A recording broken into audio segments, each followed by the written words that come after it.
Welcome to Good Dog Pro, the weekly video podcast that's all about having a good dog without using fear or pain. Hosted by Drayton Michaels, CTC, Pit Bull guru and founder of Urban Dawgs and ModernDogTraining.com, and Kim Merritt, co-founder of GoodDogInABox.com and GoodDogPro.com, and founder of the URL Doctor. This episode is brought to you by GoodDogInABox.com, reward-based dog training and dog bite prevention products for families with kids and dogs.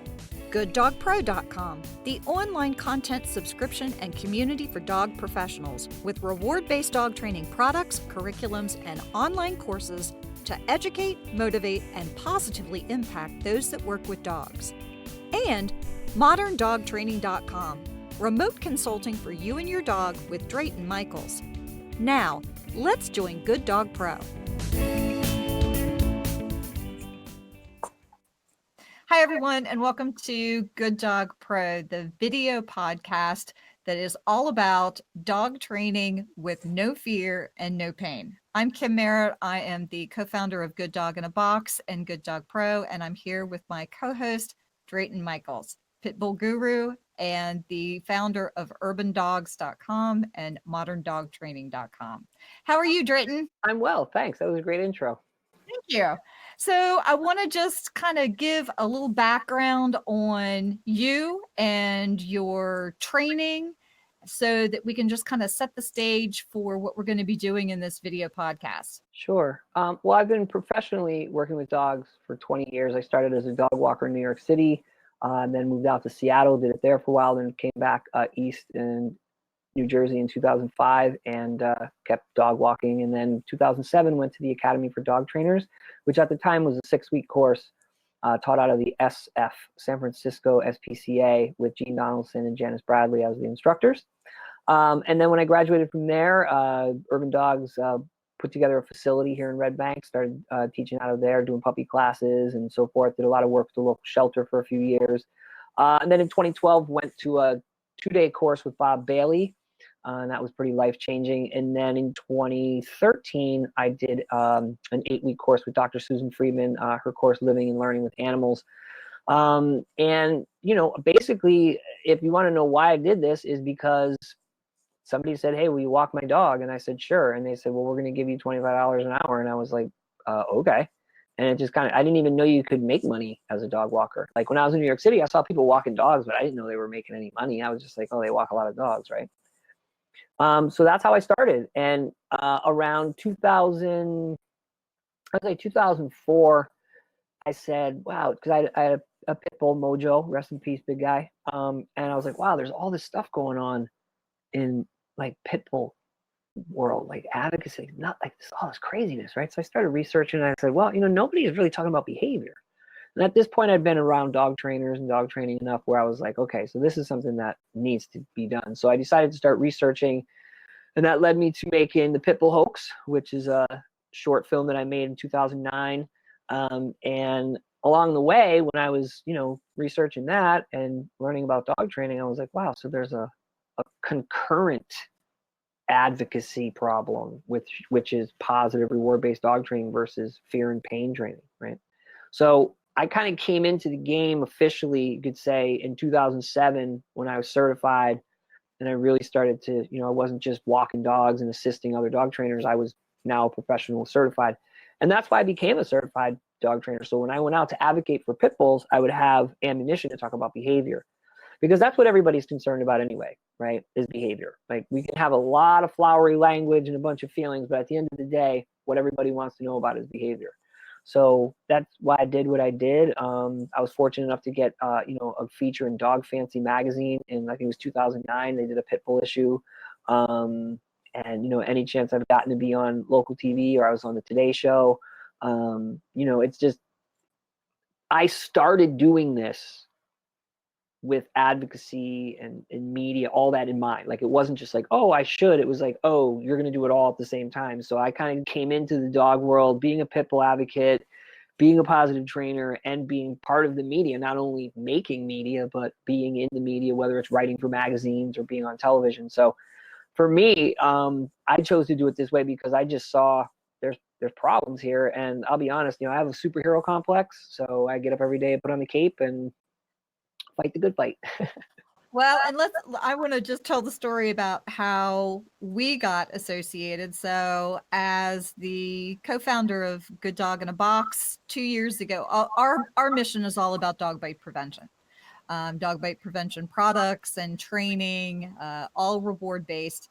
And we did our first dog bite prevention week set of webinars. And I had, I think, 6 lovely ladies, reward-based dog trainers, who were all set up as guests. And I get this email from this Drayton Michaels guy who I didn't know at that point in time, and said, "Hey, you don't have any men on your lineup." And it was like, oh, well, you're right. That wasn't on purpose. I know. But I don't.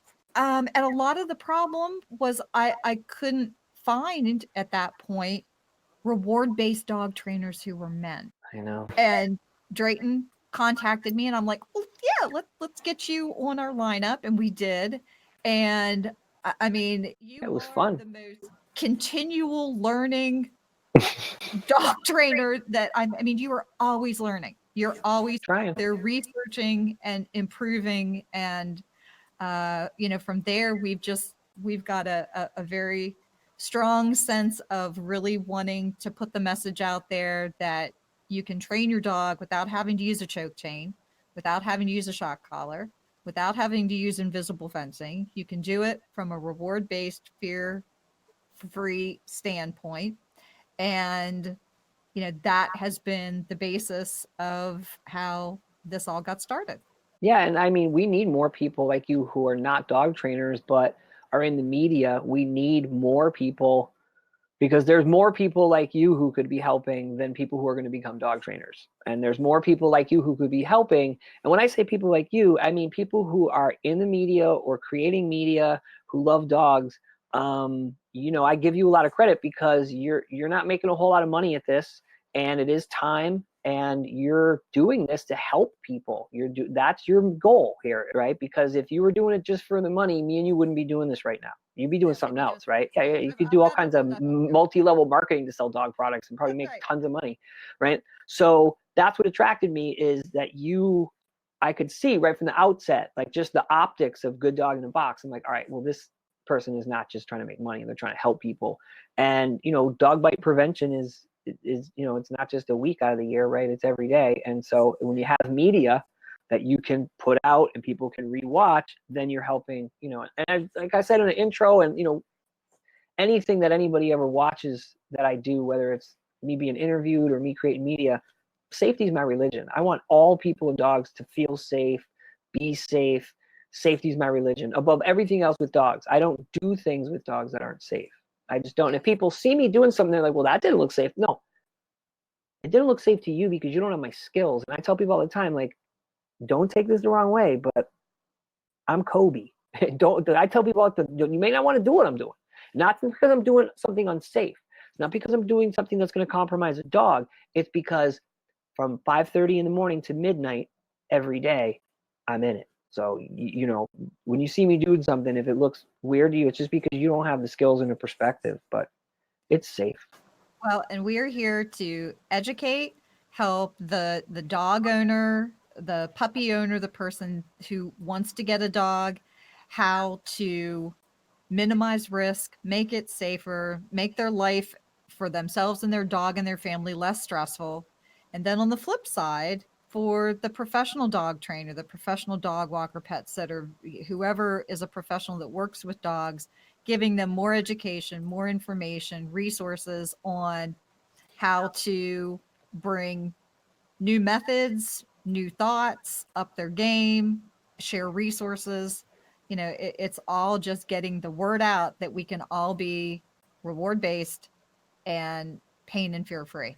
Yeah, for sure. I mean, it's a big myth that some dogs need it and others don't, or some problems need fear and pain. No, you don't have to cause it. And the thing I tell people is dogs need food and water. They don't need shock and choke, right? You have to give dogs food. It's a choice, right? And it's already been proven, right? It's proven. You can teach an animal an animal beyond a dog, right? You can teach an animal anything you need to teach it without using fear and pain. So it is a choice.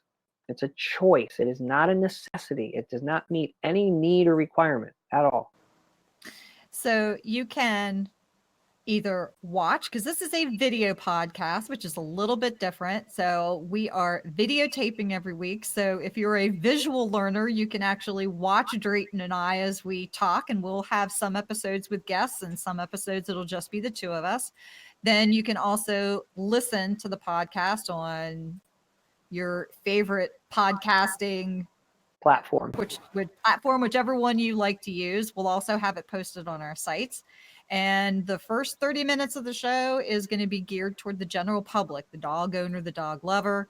That's available to everyone. And then the second 30 minutes is really geared towards the dog professional. And that'll be part of our Good Dog Pro subscription. And you can find out more about that at gooddogpro.com. And Drayton is available at Modern. Yeah, I think it would be best if moderndogtraining.com would be the best way for people to get a hold of me.